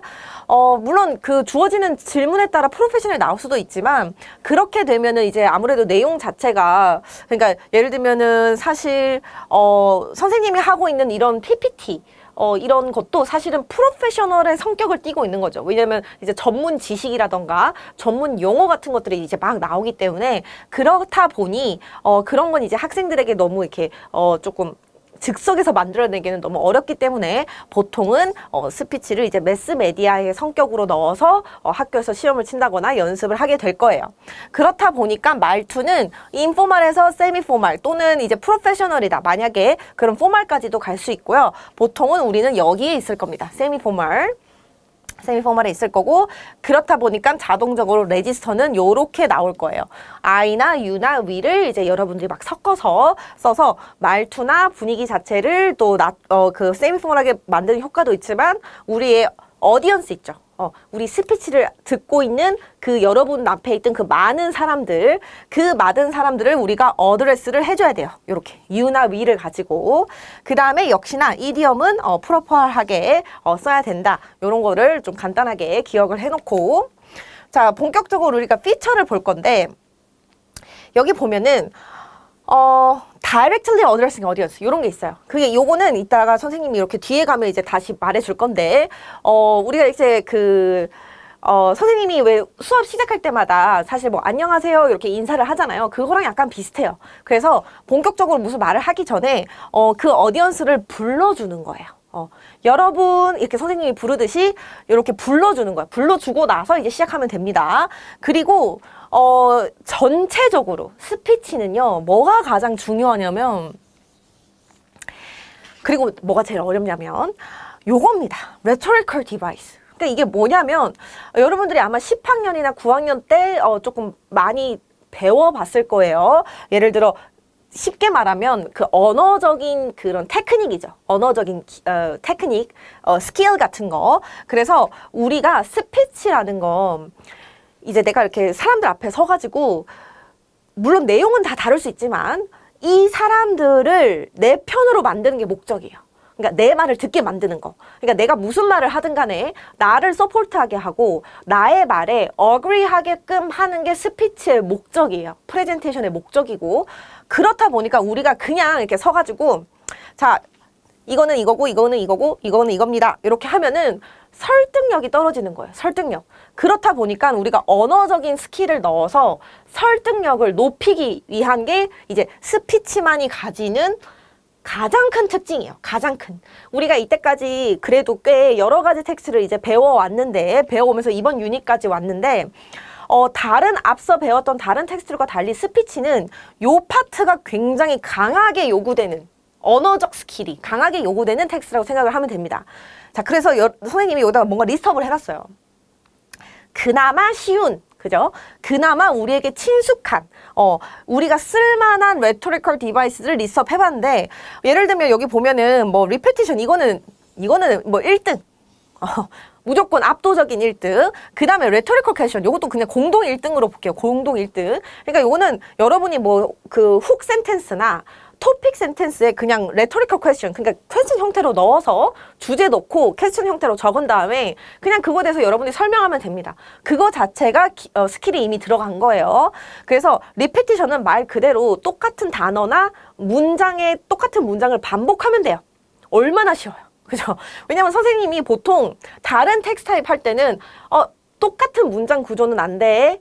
내지는 똑같은 단어를 자꾸 반복하면 안 돼. 이렇게 보통 가르치는데 스피치는 유일하게 그게 허용이 되는 그거를 이제 스킬로 받아들여서 언어적 스킬, 스피치 스킬로 받아들여서 리피티션을 했을 때 오히려 그 안에 담긴 메시지가 강조되는 그런 효과가 있다고 보는 거예요. 그래서 리피티션과 레토리컬 퀘션 이 친구들은 너무 쓰기 편하고 이거는 솔직히 레토리컬 퀘션은 뭐 다른 텍스트 타입에서도 많이 쓰는 거기 때문에 요 두 개가 약간 압도적인 어떤 1등 애들이고요. 요 애들은 무조건 써라 이 말이고요. 그 외로 뭐 다른 애들이 있어요. 이렇게. 자, short sentence. 요 친구들을 2등. 왜냐면 이것도 너무 쉽잖아요. 요거는 여러분들이 지금 뭔가 새로운 디바이스를 공부할 필요 없이 그냥 짧은 문장을 그냥 하나 중간에 넣으면 됩니다. 그래서 짧은 문장을 하나에 넣으라는 이거는 선생님이 뭐 다른 텍스트 할 때도 되게 많이 하는 말인데 왜냐면 그래야 말투가 인포말, 세미포말해지기 때문에 그래서 요것도 테크닉입니다. 테크닉이라서 그런 어떤 강한 효과가 있는 거예요. 텍스트에. 그래서 short sentence 쓰는 거 추천하고요. 그 외로 뭐 로고스, 페이토스, 엘토스 있고 뭐 imperative, metaphor, simile 뭐 이 친구들 있어요. 그래서 요거 비유죠, 비유. 요 친구들은 비유하는 거. 근데 선생님 저는 메타포 뭐 이런 거 절대 못 쓸 것 같아요. 쓰지 마세요. 안 써도 돼요. 네, 굳이 저거 안 쓰고 뭐 다른 거 쓰면 되죠. 그죠? 왜냐면 이거는 뭔가 이렇게 뭐랄까 뭔가 정말 우리가 무슨 프로페셔널 스피커가 돼서 막 진짜 무슨 스피치 학원 다닌 사람처럼 막 스피치 해두고 뭐 이런 건 아니고 여러분들이 좀 한 2개, 3개에 가까운 2개, 3개의 정도의 레토리컬 디바이스를 이제 스피치의 오버럴에 좀 몇 번씩 이렇게 넣어서 쓰면 충분한 거기 때문에 뭐 여기 있는 거를 뭐 많이 써야 되고 다 써야 되고 뭐 이런 건 절대 아닙니다. 여기서 이제 골라서 쓰라고 선생님이 그냥 이렇게 갖고 온 거예요. 요 1번, 1번, 2번 다음으로 이제 좀 쓰기 편한 거는 로고스 아니면 페이토스 요 두 친구예요. 요 두 친구. 이름은 로고스, 페이토스 뭐 되게 어려운데 로고스는 쉽게 말하면 여러분들이 숫자를 넣으면 됩니다. 그래서 쉬워요. 넘버, 스탯 요런 거 넣으면 그게 로고스예요. 너무 쉽죠? 그죠? 왜냐면 우리가 이그샘플 같은 거 넣을 때 숫자 넣어야 되잖아. 넣어야 됩니다. 숫자 넣어야 돼요. 그래서 이그샘플이나 뭔가 자세한 어떤 정보를 줄 때 뭐 역사가 됐건 아니면은 according to 무슨 리서치에 따르면은 뭐 몇 %가 줄어들었다 뭐 이런 데이터가 됐던 그러면 그걸 자동적으로 쓰면 그게 로고스예요. 그러니까 자기도 모르게 로고스를 쓴 거예요. 여러분들이 이때까지 에세이를 쓰다 보면서. 자, 그 다음에 페이토스는 뭐냐면 요거는 약간 이모션을 자극하는 겁니다. 이모션. 그러니까 무슨 말이냐? 쉽게 말하면 약간 숏 센텐스랑 약간 컴바인을 하자면 내가 뭐 쭉 말하다가 Hey, isn't it? 혹은 isn't this? terrible? 이렇게 묻는 거예요. 이렇게 짧은 문장이죠. 그죠? 약간 리액션 문장이잖아요. 뭐 앞에 거 쭉 말하다가 isn't it so scary? 뭐 isn't it so terrible? 뭐 terrifying? 뭐 이렇게 넣어요. 그러면 뭐냐면 이모션을 넣는 겁니다. terrible이라는 이모션을 내가 요 단어를 넣어서 terrible, 뭐 scary, 뭐 scared 뭐 이런 거를 넣어서 내가 페이토스를 쓰는 거예요. 동시에 이제 short sentence도 쓰는 거죠. 이게 짧은 문장에다 넣으면 short sentence니까. 그래서 페이토스도 되게 흔한데 여러분들이 인지를 못할 뿐이에요. 내가 페이토스와 로고스를 평소에 많이 쓰고 있다는 거를 못 느낄 뿐이지. 그리고 로고스, 페이토스, 에이토스 요 세 친구를 우리가 묶어서 rhetorical appeals라고 부르는 그룹이에요. 그룹 오브 테크닉이에요. 근데 그만큼 이름 그대로 rhetorical appeals 그대로 어필링 하는데 무조건 약간 뭐랄까 가장 효과적인 most effective한 스킬이 뭐냐 하면은 로고스, 페이토스, 에이토스 요 친구를 섞어서 쓰는 거예요. 섞어서 데이터, 에비던스도 됐다가 감정적으로 약간 어필을 했다가 또 에이토스로 들어가서 약간 credibility, trust. 그러니까 에이토스는 뭐냐면 이것도 이름이 되게 저렇게 어렵게 생겨서 그렇지. 뭐냐면 예를 들어 만약에 우리가 어떤 커뮤니티 또는 어떤 프로젝트 뭐 체리티 이런 거를 뭐 하고 있어요. 뭐 봉사활동 뭐 이런 거 하고 있어요. 근데 그 봉사활동을 뭐 예를 들면 뭐 30년 동안 했어요. 뭐 for 30 years. 그게 에이토스예요. 내가 I've been working as a volunteer 뭐 in for 30 years 이렇게 말하면 그게 에이토스고 로고스도 되겠죠. 왜? 30 years라는 거 안에 이제 숫자가 들어가 있으니까. 그래서 로고스와 에이토스를 동시에 쓴 겁니다. 안녕하세요 여러분. 오늘은 우리 리딩 페이퍼 2의 첫 번째 시간입니다. 일단 우리 본격적으로 들어가기에 앞서서 우리 리딩 2에 대해서 선생님이 간단하게 조금 설명을 먼저 해줄게요. 일단 시험 시간 자체는 1시간으로 이제 SL 학생들, HL 학생들 모두 동일하고요. 그 다음에 텍스트의 개수도 이제 각각 A, B, C 요 3개로 나올 건데 요 3개가 아무래도 이제 1시간 안에 풀어야 하다 보니까 여기 보면 각 각 테스트를 이제 20분 안에 풀어야 된다. 요렇게 이제 쓰여져 있는데 요거는 이제 뭐 정말로 이제 그 1시간을 이제 3등분을 했을 때 한 텍스트마다 20분씩 소요하는 것이 좋다라는 이제 proper recommended time 같은 거고요. 그리고 우리 텍스트를 보면은 여러분들이 SL이든 HL은 모두 동일합니다. 텍스트 A가 가장 이제 난이도나 이제 그 문제 difficulty가 가장 쉬운 텍스트에 해당이 되고요. 그 다음에 텍스트 C가 상대적으로 가장 어려운 텍스트에 해당이 되고, 그리고 이제 물론 시험마다 그런 어떤 난이도에 대한, 그러니까 우리가 보통 이제 boundary라고 하죠. 그 시험이 모두 끝나봐야 우리가 이제 그 어떤 boundary가 조금 결정이 되는데, 어쨌든 시험을 치러 가면은 보통 이제 텍스트 A가 텍스트도 좀 무난하고 이해하기 쉽고 문제도 쉽고, 그런데 이제 텍스트 C 같은 경우는 특히 HL 학생들은 텍스트 C에서 이제 literary 텍스트가 나와요. 그러니까 문학 텍스트가 나오는데, 그렇기 때문에 어려울 수밖에 없다. 그거를 이제 조금 생각해 두면 되고요. 그렇다 보니까 시간을 물론 각 텍스트마다 20분씩 쓰는 것은 맞으나 아무래도 텍스트 A가 조금 더 쉽기 때문에 가능하다면은 여기서 여러분들이 조금 시간을 뭐 짧게 1분, 2분이라도 좀 짧게 여기다가 18분 안에 푼다던가 이런 식의 어떤 스트래티지를 가지는 것도 굉장히 좋습니다. 왜냐면 텍스트 C가 조금 더 어렵기 때문에 여러분들이 조금 더 이제 시간이 더 필요한 경우가 더 많기 때문에 이런 것도 여러분들이 좀 생각을 해두면 좋고요. 그 다음에 이제 우리 SL과 이제 HL의 어떤 공통점을 하나 찾자면, SL에서 가장 난이도가 높은 텍스트 C가 HL 학생들 시험에서는 텍스트 A로 나오게 됩니다. 그래서 결국 이제 텍스트 자체는 동일한데 문제의 난이도에 좀 차이가 있다. 이렇게 여러분들이 이해하시면 좋을 것 같아요. 자, 그래서 여기 보면 이제 우리 리딩에 나오는 퀘스천 타입들을 선생님이 이제 정리를 쭉 해봤는데, 요거를 지금 여러분들이 이제 전부 뭐 이렇게 기억하거나 외울 필요는 없고요. 요거를 이제 우리가 하나씩 보게 될 텐데, 여러분들한테 친숙한 문제 유형도 있고요. 여러분들이 처음 보는 유형 문제, 예를 들면 이런 문제, true or false with justification, 요런 것도 있습니다. 그래서 요런 거를 우리가 하나하나 차례대로 보도록 할게요. 자, 그래서 일단은 이 텍스트를 먼저 보고 우리 이제 문제로 넘어갈 건데, 근데 지금은 우리가 공부하는 입장이기 때문에 이 텍스트를 꼼꼼하게 선생님이랑 같이 보고 이제 문제도 넘어가서 이제 문제 유형을 이제 익혀야 되니까 문제도 꼼꼼하게 보고 할 건데, 실제로 시험을 칠 때는 학생들마다 차이가 있을 수 있어요. 그래서 어떤 학생들은 문제를 먼저 읽고 그 다음에 텍스트를 보면서 필요한 정보나 답을 찾는 것이 훨씬 efficient, 훨씬 유용한 그런 학생들이 있는가 하면은, 어떤 학생들은 먼저 skimming through, 그러니까 어떤 내용이 어디에 적혀 있는가를 먼저 보고 그 다음에 문제를 푸는 학생들이 또 있을 수 있기 때문에, 그거는 여러분들이 요 수업이 끝나고 나면 여러분들이 문제를 풀면서 자기는 어떤 게 좀 더 맞는지를 조금 알아가 보면 됩니다. 자, 그래서 여기 보면은 Welcome High Tech High라고 나와 있고요. Where classes are just as likely to be making skateboard as studying math. 자, 우리 문장이 이렇게 길면 콤마마다, 그러니까 그러니까 물론 여러 가지 방법이 있지만 끊는 방법이, 여러분들이 봤을 때 콤마가 있을 때마다 끊어서 해석하는 경우가 굉장히 이제 여러분 입장에서 나누기가 쉽고요. 요거보다 조금 더 우리가 자세히 들어가면 우리가 계속 이제 볼 거지만 요런 거 있죠. 여러분, where, when, who, why, 뭐 요런 표현들 있잖아요.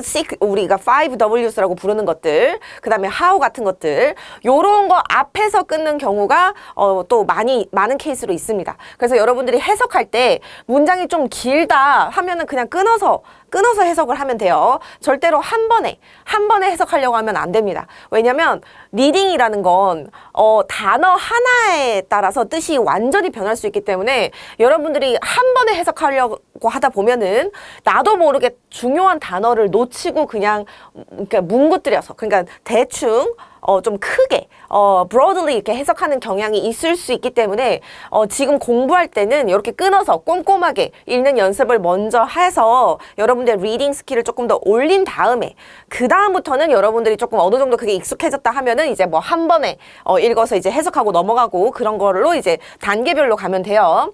그래서 볼 텐데, 자, 일단 우리 그 Welcome to High Tech High, 일단 뭔지 모르죠. 왜냐면 우리 아직 안 읽었으니까 이제 뭔지 모르지만 어떤 하이텍 하이에 대한 글이다라는 건 정도는 알 수가 있어요. 그죠? 이 글 전체가 얘네에 대한 글이다. 요건 알 수 있고 그 다음에 where, 여기가 어떤 곳이냐 하면 classes are just as likely to be making skateboard as studying math. 그러니까 스케이트보드 만드는 수업이랑 수학 수업을 똑같이 가르친다 이런 말입니다. 그런 클래스를 가지고 있다. 그러니까 여기서 우리가 알 수 있는 건 여기는 이제 학교라는 걸 알 수가 있고요. 뭐 하이스쿨인지 뭔지 모르겠지만 어쨌든 학교 이름이란 걸 알 수가 있고 이 학교는 그렇다. 그리고 여러분들이 이제 읽다 보면은 우리 영어가 물론 이제 토플도 그렇고 SAT도 그렇고 해본 학생들은 조금 알겠지만 늘 중요한 정보를 말하기 전에 그 정보를 좀 여기가 이제 중요한 구간이야 라고 이제 약간 표시를 하는 그런 표현들이 좀 있어요. 영어에는. 그 중에 하나가 요런 겁니다. yet. 그러니까 이거 쉽게 말하면 but 같은 거예요. but. 그래서 but, however 그 다음에 yet. 요런 친구들이 만약에 문장을 읽다가 나왔다. 그러면 여러분들이 요거를 동그라미를 쳐놓고 아 여기서 이제 중요한 정보가 나오겠구나 이런 거를 조금 미리 우리가 문제를 아직 안 읽어봤다 하더라도 미리 조금 인지를 해두는 게 좋아요. 그래서 조금 리딩할 때 이렇게 표시를 시험 칠 때 표시를 해두면 좋고 두 번째로 우리가 중요한 정보인가 아닌가를 구분하는 또 다른 방법은 숫자입니다. 숫자. 만약에 이렇게 읽는데 무슨 숫자가 이렇게 있다. 뭐 95% 여기는 이제 95%밖에 없죠. 아니면 뭐 연도가 있다. 아니면은 뭐 어떤 스탯 같은 게 있다. 그것도 중요한 정보 중에 하나예요. 스페시픽한 이그젬플 중에 하나예요. 왜냐면 기억력이 조금 좋은 친구들은 벌써 기억이 났을 수도 있는데 우리 선생님이랑 이제 페이퍼 1을 할 때 예시를 만들 때 그 중요한 정보를 숫자화 시키면 그거 자체가 굉장히 스페시픽한 이그젬플이 된다, 에비던스가 된다. 요런 우리 이런 걸 배운 적이 있잖아요. 페이퍼 1을 쓸 때. 마찬가지입니다. 다른 사람이 어떤 텍스트를 쓸 때도 마찬가지예요. 이런 숫자를 썼다는 것 자체가 굉장히 중요하고 스페시픽한 정보란 뜻이기 때문에 이게 문제에 나오든 말든 우리는 아직 모르지만 일단은 중요한 정보구나 하고 여러분들이 숫자가 나오면 또 표시를 좀 해주는 게 좋습니다. 그래서 여기 보면은 95%가 Go on University. 아하, 그러니까 우리 이 문장을 전체를 이제 정리를 해보면 이 학교는 수학이랑 스케이트보드를 같이 약간 똑같이 중요하게 배움에도 불구하고 but 그럼에도 불구하고 학교의 95%의 학생이 대학을 간다라는 뜻은 이 문장 안에 나와 있는 담겨 있는 뜻은 이 학교 학생들이 공부를 잘한다. 대학을 잘 간다. 이겁니다. 스케이트보드랑 매스를 똑같이 배워도 그 다음에 group of casually dressed teenagers are chattering about their upcoming lessons. 아하, 그리고 여기에 또 다른 어떤 이 학교에 대한 또 다른 특징은 casually dressed. 아하, 그러니까 여기는 이제 또 스쿨 유니폼을 입지 않고 좀 자유복장인가 봐요. 자율복장. 이것도 우리 학교마다 다 다르죠. 근데 이런 학생들이 약간 앞으로 있을 수업에 대해서 막 떠든다. 웃고 떠든다. 뭐 이런 말이고요. The walls around them are hung with artwork. 아하, 이것도 되게 특이하죠. 학교의 그 벽이 전부 이제 artwork, 그러니까 뭐 페인팅이 됐든 뭐 사진이 됐든 어떤 그런 아트워크로 이렇게 좀 꾸며져 있다. 이런 말은 이 학교의 분위기가 좀 트래디셔널 스쿨 같은 분위기가 아니라 좀 굉장히 뭐랄까 아트나 그런 예술이나 크리에이티비티 그런 좀 자유로운 좀 자유분방한 분위기라는 걸 조금 알 수가 있는 어떤 문장이고요. 그 다음에 subject boundaries are fluid.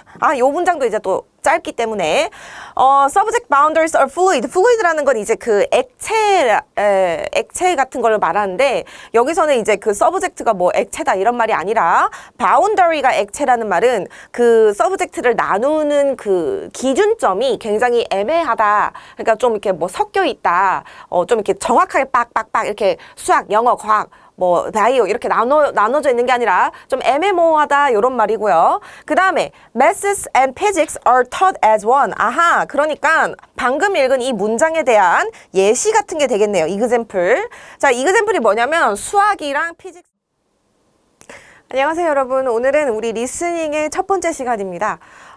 요것도 우리 리딩과 마찬가지로 우리 여기 보면 이제 question types라고 돼 있죠. 그래서 문제 유형을 배워 가볼 건데 일단 우리 배우기 전에 리딩은 이제 1시간으로 이제 우리 시험 보는 시간이 HL, SL 모두 동일했지만, 리스닝은, SL 학생들의 경우는 45분, 그리고 HL은 여전히 1시간. 이렇게 조금 시간에 대한 차이가 있고요. 그럼에도 불구하고 이제 오디오 텍스트의 개수는, 3개로 동일합니다. 리딩과 마찬가지로 3개의 오디오 리스닝 파일이 이제 나올 거고, 그것의 길이는 뭐 3분, 4분, 5분 요렇게 좀 차이가 있어요. 그래서 당연히 이제 5분짜리가 아마 가장 어려울 거고, 이제 초반에 우리 텍스트 A 리딩처럼 처음에 나오는 것이 3분 정도로 가장 짧고 난이도가 가장 낮은 그런 문제일 거라고 여러분들이 생각을 하면 되고요. 여기는 또 우리 리딩과는 다르게 리스닝 같은 경우는 그 파일을 이제 플레이하기 전에 삐 해가지고, 그러니까 그 삐 이런 소리가 나와요. 그러면 삐 해가지고 4분 동안 그 눈으로만, 아무것도 메모를 하면 안 됩니다. 눈으로만 그 문제를 읽을 수 있는 시간을 줘요. 4분이면 굉장히 긴 시간이에요. 그래서 요 시간을 여러분들이 아주 잘 활용을 해야 되고요. 비록 눈으로만 읽을 수 있다 하더라도, 그리고 이제 리스닝이 어려운 이유가 뭐예요, 여러분? 리딩은 놓쳐도, 그러니까 내가 좀 잘 못 알아들어도, 잘 해석을 못해도 다시 가서 읽을 수 있는 그 텍스트가 옆에 있는데, 리스닝 같은 경우는 한 번 듣고 지나가면은 끝나요. 그래서 요런 4분 동안 문제를 읽을 때 반드시 어떤 것을 지금 내가 들어야 하는지를 정확하게 여러분이 좀 체크할 필요가 있다. 그걸 알고 있으면 좋고요. 그리고 다행인 거는 2번 들려줍니다. 네, 2번 들려줄 건데, 어떻게 들려주느냐? 일단 처음을 들려줘요. 삐 해가지고 이제 무슨 컨버세이션을 이제 듣게 된다. 뭐 이런 식으로 삐 해가지고 시작될 거고요. 다 듣고 나면은 또 삐 해가지고 2분을 줄 테니까, 좀 체크해라. 또 2분의 어떤 시간을 주겠다. 이런 식으로 pause라 그러죠. 쉬는 타임이 있습니다. pause. 2분의 쉬는 시간이 끝나고 나면은 마지막 second but the last 리스닝 파일이 플레이가 될 거고, 그거 다 플레이하고 나면은 2분 30초 동안 어떤 answering question 할 수 있는 시간을 주겠다라는 알림이 또 이제 안내가 또 나올 거예요. 자, 그런데 지금 여기 있는 선생님이 이제 여러분들이 이 시간을 어떤 식으로 활용해야 되는지 간단하게 적어본 건데, 이제 거기서는 2 minutes pause, 그냥 쉬는 시간이다. 쉬는 시간이 아니라 사실은 이제 pause, 뭐라고 그러죠? break time이라고 그러죠? 사이에 있는 시간. 그렇게만 말을 하지, 요때 여러분들이 뭘 해야 되냐면, 사실 문제를 다 푸는 건 불가능해요. 요 2분 동안. 근데 요때 우리 이 마지막 second and last listening을 하기 전에 뭐를 놓쳤는지를 반드시 여러분이 요 2분 동안에 확인을 해야 됩니다. 그러니까 어떤 학생들은 answering을 해요. 왜냐면 answering을 하면서 내가 answer할 수 없는 문제가 뭔지를 체크하라 이 말입니다. 여기서 문제를 뭐 다 풀어야 된다 이런 말이 절대 아니에요. 이 2분 동안, first 2 minutes 동안은 문제를 풀 수는 있어요. 풀어도 돼요. 근데 풀어도 되는데, 풀면서 또는 풀지 않는다 하더라도 뭐를 꼭 확인해야 되냐면, questions that I cannot answer. 그러니까 내가 지금 뭐지? 이런 내용이 있었나? 뭐 이 정도로 놓친 것도 있을 수 있고, 아니면은 분명 듣긴 들었는데 뭔지 정확히 모르겠어. 그런 게 있는지 없는지를 반드시 체크를 해놓고, 이 2번째 그리고 마지막으로 들을 수 있는 이걸 듣기 전에 내가 놓친 게 뭔지를 확인을 해야 됩니다. 이 2분 동안. 그리고 듣습니다. 마지막이죠. 2번째 이제 마지막으로 듣고, 그리고 나서 이제 2분 30초 동안 이제 문제를 쭉 푸는 거예요. 그리고 나서 요거는 이제 사실 텍스트 A, 그러니까 2번째 텍스트 A, B 같은 경우는 2 minutes and 30 seconds라고 이제 안내가 나올 거고요. 마지막에 C를 듣고 나서 C 텍스트, 마지막 텍스트를 듣고 나서는 그냥 rest of time 동안 푸시오, 다 풀어보시오, 뭐 이렇게 나올 겁니다, 안내가. 그래서 요렇게 리스닝 시험은 요렇게 이제 구성이 되어 있습니다. 자, 마찬가지로 이제 question type이 존재하고요. question type은 사실 reading과 동일해서 사실 선생님이 좀 고민을 했어요. 왜냐면 문제 유형이 동일한데 이거를 다시 할까 했는데 다시 점검을 해보니까 다시 해서 어쨌든 리딩과는 또 차이가 있어요. 왜냐면 리딩은 뭔가 이렇게 이렇게 문장이 이렇게 쭉 나와서 쭉 이어지는 그런 텍스트들이 나온다 하면은 이 리스닝 같은 경우는 conversation 파일이 나오거나 아니면 어떤 한 사람이 뭔가 이렇게 프레젠테이션 하는, 그래서 앞에서 쭉 그냥 말로 이렇게 뭔가를 이렇게 선생님처럼 이렇게 설명하는 그런 리스닝이 나와요. 그래서 어느 정도 좀 차이가 있기 때문에 이렇게 다시 리스닝도 물론 리딩과 문제 유형은 동일하지만 이렇게 선생님이 가져와 봤고요. 자, 요거는 이제 리스닝 파일을 트랜스크립트 버전, 그죠? 그 트랜스크립트 버전으로 이제 풀어낸 겁니다. 왜냐면 그래야 우리가 이제 같이 뭔가 이렇게 할 수 있잖아요. 그리고 리스닝은 여러분 그 지금 학생들 보면은 가장 어려워하는 게 사실 물론 내용도 내용이고 뭐 문제도 문제고 다 그렇긴 한데 발음 이슈가 있어요. 발음 이슈, pronunciation. 그러니까 아니 pronunciation이 아니라 악센트죠. 악센트. 정확히 말하면 악센트 이슈가 있는데 예를 들면 British 악센트가 나올 때가 있고요. 아니면은 뭐 예를 들어 약간 좀 인디언 약간 그 우리 그 동남아 쪽 동남아 쪽에 그 강한 좀 어떤 악센트 있잖아요. 그런 악센트가 나올 때가 있고 그래서 사실 여러분들이 생각보다 악센트의 영향을 되게 많이 받아서 분명히 되게 간단한 내용인데 이렇게 트랜스크립트 버전을 보면은 너무 쉽고 간단한 내용인데 그 악센트 때문에 안 들리는 경우가 되게 많아요. 그래서 IB는 사실 그것도 뭐 물론 모든 시험이 운이 필요하다고 하지만 만약에 내가 브리티시 악센트를 잘 못 알아듣는다. 혹은 너무 어렵다. 또는 뭔가 그런 스트롱 악센트가 들어간 거, 뭐 약간 인디안이라던가 뭔가 그런 어떤 동남아 계열의 나라, 국가, 컬처, 그 컬처의 어떤 악센트가 들어간 거에 대해서 되게 내가 약하다 하는 학생들은 유튜브나 아니면은 뭔가 인터넷을 활용해서 그 나라의 영어를 조금 이렇게 많이 들어놓는 게 좋습니다. 알겠죠? 그것도 하나의 방법이에요. 그래서 일단은 우리 트랜스크립트 한번 볼게요. 자, 일단은 요거는 일단 대화로 이루어진 그런 텍스트고요. 자, 굿모닝 뭐 컨설트 뭐 인사 이런 거는 그냥 여러분들 가볍게 그냥 지나가면 됩니다. Thanks for meeting with me today to talk about. 근데 요때부터는 여러분들이 조금 주의를 하는 거예요. 인사 뭐 이런 거는 가볍게 무시하고 자, to talk about 하면서 이제 뭘 말하겠어요? 당연히 오늘의 주제를 말하겠죠. 그래서 요거는 리딩과 동일한데 방식이 다른 거예요. 왜냐면 이건 리스닝이니까. 그죠? 그래서 리딩도 사실 그 텍스트의 초반에 그 주제를 말해줍니다. 이게 뭐에 대한 글인지를 말해줘요. 우리가 소위 말하면 이제 토픽 센텐스나 후킹 센텐스에 그게 나오는데 여기 리스닝도 보통 이렇게 어떤 인터뷰 형식으로 많이들 나오는데 특히 그럴 때는 우리 MC라 그러죠. 이거 묻는 사람, 인터뷰어가 이렇게 주제를 말해줘요. 오늘은 무슨 토크쇼다. 오늘은 누구를 모셔서 뭐 이런 얘기를 할 거다. 뭐 이런 식으로 주제를 말하기 때문에 이때는 여러분들이 조금 귀를 열고 듣는데 이거 들으면 to talk about service dog. 아하, 주제가 service dogs이래요. 그러면 service dogs가 뭐냐 하니까 우리 장애우분들이나 아니면은 우리 경찰과 함께 일하는 그 강아지들 있잖아요. 공항에서 뭐 마약 탐지견이라던가 뭐 안내견이라던가 시각장애인 안내견이라던가 요런 이런 서비스를 제공하는 특별히 훈련된 강아지들을 우리가 service dogs라고 그냥 이렇게 다 묶어서 부릅니다. 자, so service dogs are the trained to perform. 하지만 모르는 학생들을 위해서 늘 잉글리시 B는 뭘 하냐면 설명을 해줘요.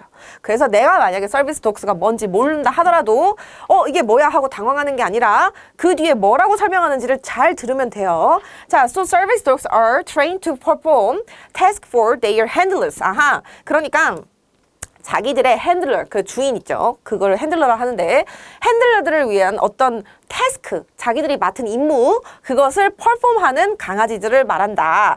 Who are often people with disabilities. 아하, 이 핸들러들은 보통 누구냐면은 좀 이렇게 그 장애를 가지고 있는 그런 분들을 도와주는 그런 역할을 하는 거고, right? 하면서 이제 물어봅니다. 맞죠? 약간 이렇게 물어보는 거고, 그럼 B가 이제 yes 하면서 이제 대답을 하는데.